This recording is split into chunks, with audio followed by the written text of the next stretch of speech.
hell of a thing. A cop, a Florida cop, shoots the man who calls 911 for help and then cries at the scene of the shooting. Here it is. Shots fired, 428, shots fired. Calm him down. Hey, breathe, deep breaths. In, out. In. Hey, look at me. No. Come on, face this way, deep breath. No, me. I'm good. Okay. I'm good. I know. Deep breaths. I want to hear deep breaths. Like that. One more, come on. No, you're clearing up, come on. You good? I just shot him. Come on. It's okay, look at me. It's okay. He was coming right at me. I got you. I didn't want to do that. I didn't want to do that. I had no choice. It's okay. It's fine. You're fine. Come on. I have more video, but before I go to that, put up the picture of the man that he fatally shot. So what you're seeing, the videos of Florida deputy breaking down, crying after shooting and killing a black man who had called them for help in removing a problem tenant. 42-year-old Elroy Clarke called the Charlotte County Sheriff's Office for help in removing a tenant who was behaving in a disorderly fashion. I'm going to take you to moments before those shots were fired and get into the actual background. Here it is. It's a civil matter, and I told you to. Now we're trying to figure something else out. Hey, do not go on my grass. Get off my grass. Get off my grass. Tell him to get off my grass. He's been tased twice and sprayed. Tell him to get off my He's grass. been tased. I've been tased. Get on the ground. I told you to.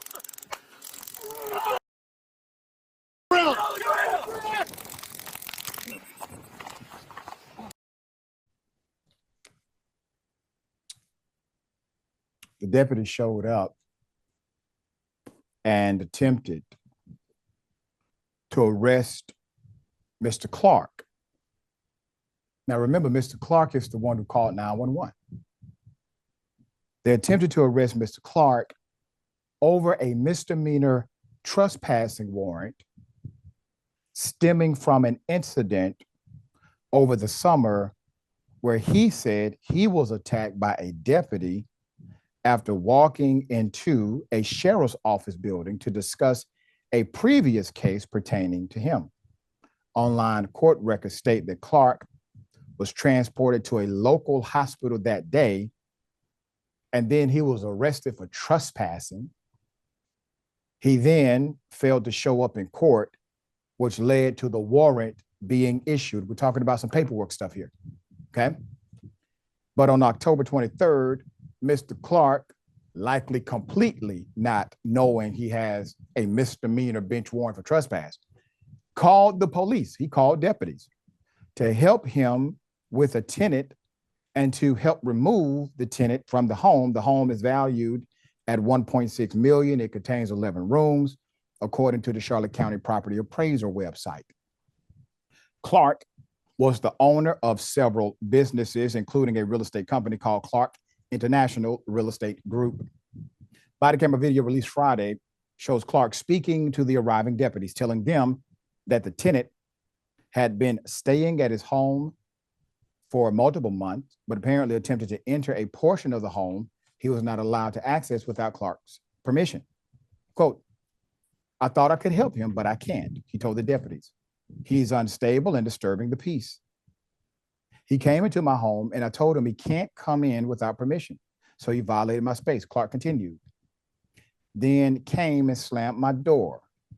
That's destruction of property. But then when deputies spoke to the tenant, Troy Johnson, they discovered Clarke had a bench warrant, and they confirmed through a dispatcher who dispatched more deputies to Clarke's home to arrest him. Clarke became agitated after deputies told him to put his hands behind his back, telling the deputies that his name was Ben Day and not Elroy Clarke, but Ben Day is a name he uses on his Facebook page. Over the next several minutes, 3 deputies tasered, pepper sprayed, and struck him with a baton, but were unable to handcuff him, even though They had him on the ground at one point. Clarke managed to break free and stand back up, and 3 deputies then surrounded him. Eventually, a deputy shoots him with a less than lethal beanbag, which was when Clarke charged at another deputy who had his handgun out and fired several rounds.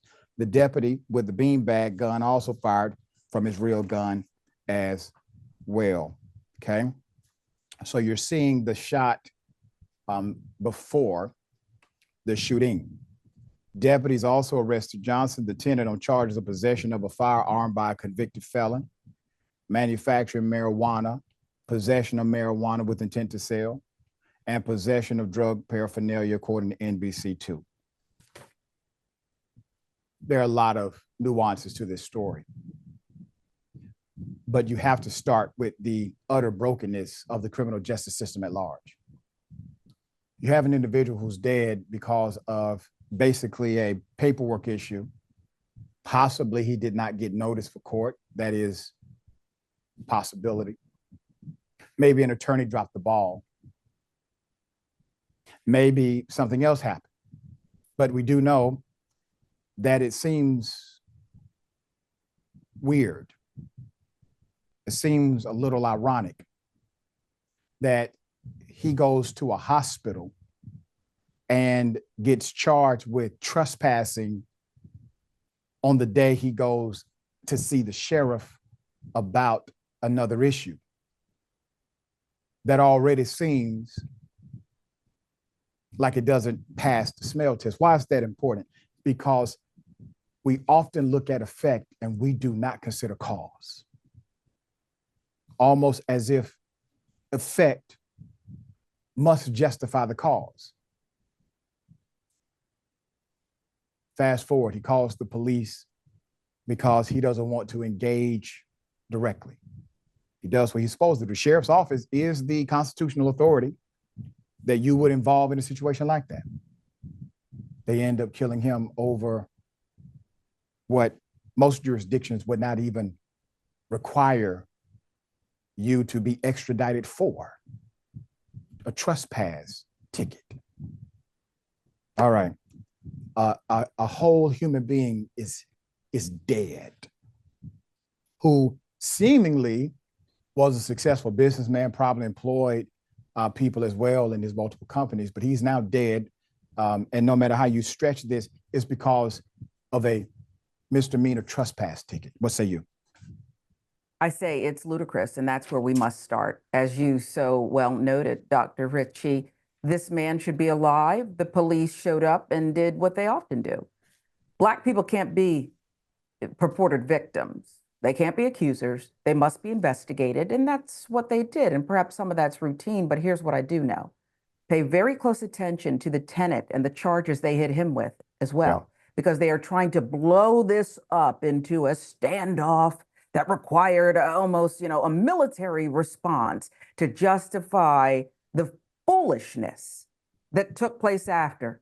They should have investigated what they were called there for. And you could have whispered that at the very end and said, look, man, I need you to, we got to do something here. That's not what you did. You investigated the person who called you for help. Happens a lot, actually. It does, especially if you happen to be Black. And we've seen so many times when the individual who is actually the person they called the police on, they don't get charged. They don't even get investigated. They say a spin story, and all of a sudden, the police go to the spin story and don't even bother to run the background of the person who had the police called on them. They had no obligation, number one, and probably no justification to even run this kind of check on the individual who called 911 for help.